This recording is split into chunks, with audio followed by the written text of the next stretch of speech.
Mga tol, so sarado na yung shop natin. So ngayon, this time, itutur ko kayo sa shop ko, sa munting shop ko. Ako nga pala si Uncle Jams TV. Yan pong pangalan ng YouTube channel ko. So, magsisimula tayo dito guys. Ito sa harap ng shop ko. Pero nasa loob to. Sarado na kasi. Sara na tayo. Close na. So, ito pala yung mga gawa kong sticker, mga tol. Ito yung ginawa kong tagpe-painte. So, sa araw-araw, ito yung dinadaan-daan na ng mga customer ko. So, tagpe-painte pero sa buong araw, malaki na yun. Saka yung mga ginagawa kong mga metal plate, ito yung acrylic plate. Saka meron pala akong gawang ito yung mga na-print ko na mga net cap sombrero. So, ito guys, marami kasing naghahanap ng mga ganito, mga fraternity cup. Ito guys, yung process nito guys is sublimelt. So, logo na sublimelt. Yung materials na ginamit ko is pitch twill. Makapal siya para hindi siya manipis. Kasi yung ginagamit ko nung una, yung micro twill is manipis siya.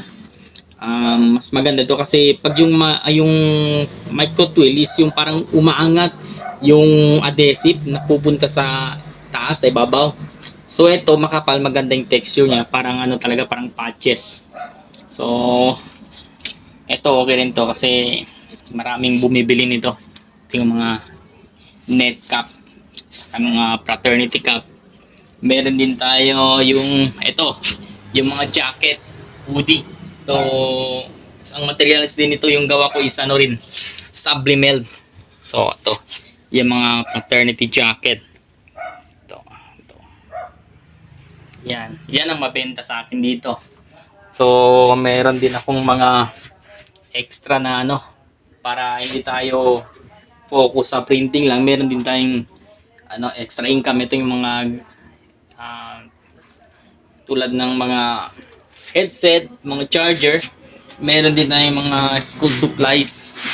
Pero konti na lang yung laman nito. Kailangan na nating mag-restock. So, meron din tayong mga yung ko dito is service ko dito is mga 2x2, 1x1, yung mga package na picture. Nagbebenta rin tayo ng mga load. Ito.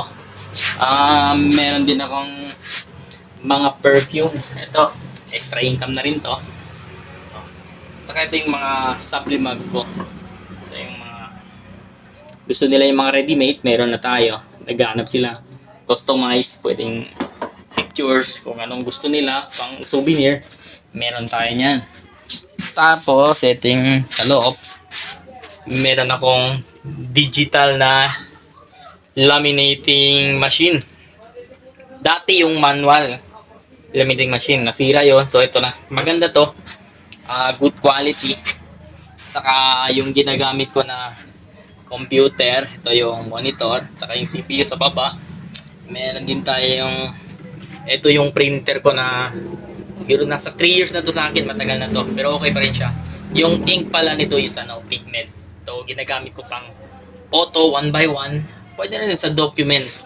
At saka ito yung ginagamit ko na pang print na mga documents. Ito talaga. Ito meron siyang PDF. Ito, kasya dito yung long.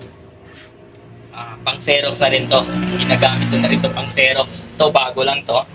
Ang model nito is 60-90 ink tank. Dito sa loob, yung flat bed niya is hanggang A4 lang siya. Yung kaha natin, wala nang laman. Kinuha na ni Mrs. Lagay na sa box. Saka dito naman tayo sa ito pala yung mga ko. Syempre legal tayo, meron tayong mga license, meron tayong mayor's permit. Ito, meron tayo yung mga fire inspection certificate, meron tayo niyan. Saka yung plate number natin, yung natin yung sa permit business. Saka ito, yung may sample pala ko ng Sintra board. Ginawa ko ito yung beanie. Ang laki nito is yung size nito is A3. So, ginawa kong sample yan para pag makita ng customer, pag gusto nila, mag-order sila. Sabihin lang nila. Tapos dito pala sa baba, Dito yung working station ko talaga. Ito yung working station ko. Dito. So, doon, yun. Yan yung 24 inches na Liu cutter platter ko. Tapos, meron akong heat press machine na 15 by 15. At meron din sa kabila yung cup press. So, meron din tayong printer dito sa baba. Ito yung ginagamit ko na L1300. So, ang ink nito is eco-solvent converted. So, gamit ko dito para sa mga stickers, mga flyers, pwede rin to. Ito, converted. Siguro nasa 6 months pa lang sa akin to. Okay pa naman, wala pang replacement ng capping. Okay pa yung head. Basta maintenance lang. Everyday print. Basta mag-print lang tayo ng mag-print everyday, kahit 2 sheet, okay na yun siya. Tapos meron tayong L120 dito sa taas. Itong L120 is nasa 3 years na rin to sa akin. Ano to siya? Ang ink dito is pigment rin. Pang photo, pictures. Tapos ito, another L1300. Ito is gamit ko dito pang sublimation. Itong ginagamit ko sa sublimation. Tapos meron tayong mga extra ink dito. Extra ink. Tapos meron tayong mga wall photo na ginawa ko. Picture. Tapos nilagyan ko ng frame. Tapos dito yung mga vinyl stickers ko. Magulo yung shop ko. Kasi hindi ko pa naayos kasi maraming ginagawa kanina. Yung mga vinyl, yung mga bond paper ko, konti na lang ape. Buti nakabili ako ng 2 bundle ulit. Ito yung Cactus na brand. Tapos ito yung lamesa ko, working station. Folding lang to, binababa ko lang pag itin. Tapos meron din akong Cameo cutter dito. Yung Cameo cutter is Cameo 4. So, gamit ko sa mga plate number kasi yung mga small detail, kaya nito. Maganda to. Sa mga small detail. Tapos meron din akong another na laminating machine. Ito is, sira nito is hindi na siya uminit. So, ang gamit ko siya sa kanya is pang cold laminating. Saka yung computer ko nandoon. Meron rin akong ito yung parang button press. Ito. Meron din tayo niyan. At saka yung pang badge. Meron din tayo niyan. Ito. Saka binding machine. Ito, meron din tayo nasa karton. So, yun lang guys yung mga gamit ko dito sa pang printing. Nung nagsimula ko is L120 lang, pero ngayon is dumami na siya. So sana mas dumami pa, baka bili pa tayo ng ibang machine na mas medyo high end. Sana continuous lang tayo guys, sa mga tol, continuous lang tayo.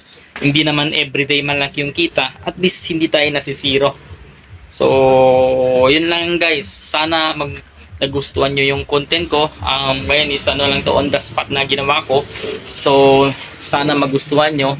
At i-like nyo na rin ang Uncle Jams TV sa YouTube channel ko. Para like and subscribe para makagawa tayo ng ibang mga content regarding sa printing or kahit basta regarding sa printing. Meron pala ako dito yung mag press nandoon. Yung mag press.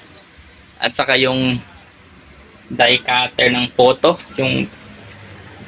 yung pang ATM size, meron din tayo. Pero meron din akong ito yung play ring ng XRM, hindi pa nakuha pero naidikit ko na yung mga stickers niyan, nagpagawa sa atin. Ito yung mga extra Sintra board na A3. Kung may mag-order sa atin, meron tayo niyan. Yun lang guys. See you sa next YouTube vlog ko. See you guys. Subscribe kayo guys para makagawa tayo ng maraming YouTube video. Sana maging inspirasyon to sa mga baguhan.